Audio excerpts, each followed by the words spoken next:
ಇಲ್ಲಿ ನೋಡಿ ಇಲ್ಲಿ ಹೆಂಗೆ ಡ್ಯಾನ್ಸ್ ಮಾಡ್ತಿದೆ ಅಂತ. KTM no doubt wonderful machine, but ಈ ಥರ ಒಂದು ಡಮ್ಮಿ ಕ್ವಾಲಿಟಿ ಬೋಲ್ಟ್ಸ್ ಆಗ್ತಾರೆ ನಾನು ಅಂದ್ಕೊಂಡಿರಲಿಲ್ಲ. ಚೇಸಿಸ್ಗೆ ಕನೆಕ್ಟ್ ಆಗಿದೆ ಇಲ್ಲಿ ಬೋಲ್ಟ್ಸು. ಈ ಕಡೆ ಅರ್ಧ ಇರೋ ಬೋಲ್ಟ್ ಕಟ್ ಆಗಿಬಿಟ್ಟಿದೆ, ಆ ಕಡೆ ಅರ್ಧ ಮಾತ್ರ ಇದೆ. ಇಲ್ಲಿ ಬೋಲ್ಟ್ ಇದೆ ಕಟ್ ಆಗಿರೋದು, ಈ ಕಡೆ ಬೋಲ್ಟ್ ಇಲ್ಲ.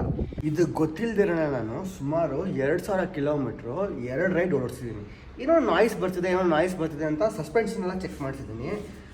ಎಲ್ಲ ಬೋಲ್ಟ್ಸು ಟೈರ್ಸು ಎಲ್ಲ ಚೆಕ್ ಮಾಡಿದ್ದೀನಿ.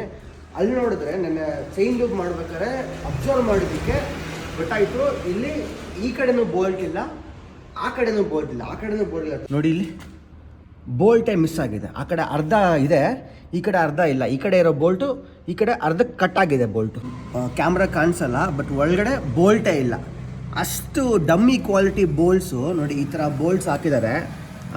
ಇದೆಷ್ಟು ಕ್ವಾಲಿಟಿ ಇದೆಯಾ ಗೊತ್ತಿಲ್ಲ. ರಾಯಲ್ ಎನ್ಫೀಲ್ಡ್ ಕಂಪೇರ್ ಮಾಡಿದ್ರೆ KTM ಅಲ್ಲಿ ತುಂಬ ವೆಯ್ಟ್ ರೆಡ್ಯೂಸ್ ಮಾಡಿದ್ದಾರೆ ನಿಜ.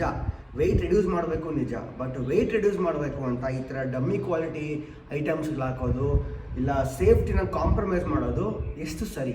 KTM is no doubt wonderful machine. I have no regret buying this machine because this has taken me entire India ಸುತ್ತಾಡಿದ್ದೀನಿ ಇದೇ ಬೈಕಲ್ಲಿ. ನಾನು ಲಾಸ್ಟ್ 1.5 ಇಯರಲ್ಲಿ 30,000 ಕ್ಲಾಕ್ ಮಾಡಿದ್ದೀನಿ. ಬಟ್ ಈ ಥರ ಡಮ್ಮಿ ಕ್ವಾಲಿಟಿ ಬೋಲ್ಟ್ಸ್ ಹಾಕ್ಬಿಟ್ಟು ಸೇಫ್ಟಿನ ಕಾಂಪ್ರಮೈಸ್ ಮಾಡೋದು ಹೌ ಮಚ್ ಫೇರ್ ಅನ್ನೋದು ನೀವೇ ಯೋಚನೆ ಮಾಡಿ.